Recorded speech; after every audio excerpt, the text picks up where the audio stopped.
其實今次搞呢一個內在美選舉咧，係因為我自己好想有一個比賽係唔係淨係去以一個外表做準則去評，即係去做一個評分嘅。咁因為我覺得女仔嘅內在美其實好多時都忽略咗，無論感受啦、優點啊、缺點啊，甚至乎係個情緒喺邊啊等等，都冇去真正去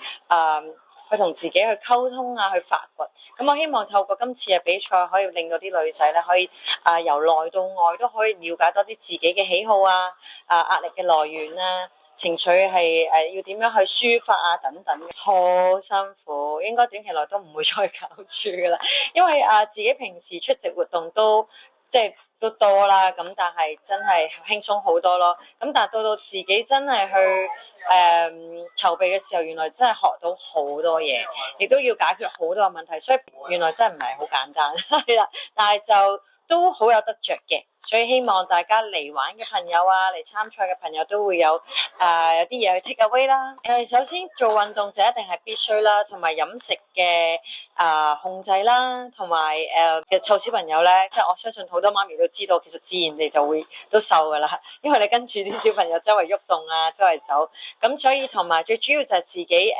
對自己嘅身形要有少少，即係都仲雖然做咗媽咪啦，但係都仲係有個要求喺度，所以你就會有個動力去做運動咁樣。都其實唔係太耐嘅，因為始終不嬲有做開運動咧，身體都有記憶，咁所以再做翻其實都好容易去 keep 翻啦。第一，第二就係其實我陀咗 BB 咁耐都唔係重咗好多，咁所以都 OK 嘅。其實我而家係隨時都 ready。大家去揾我拍戲嘅，其實之前都有一套劇集嘅，但係就因為有啲原因而延遲咗啦。咁嚟緊都有2套戲會上咯。咁希望自己其實而家都狀態，自己都覺得開始好翻啦。咁我自己都想喺幕前做多啲唔同嘅演出啊，拍多啲唔同嘅作品咁樣咯。咁其實我而家自己都開咗一間 wellness 嘅 studio 啦，我自己都會喺度上堂啦。第二就係因為自己之前身體都出現問題嘅時候，都會着重咗身體嘅健康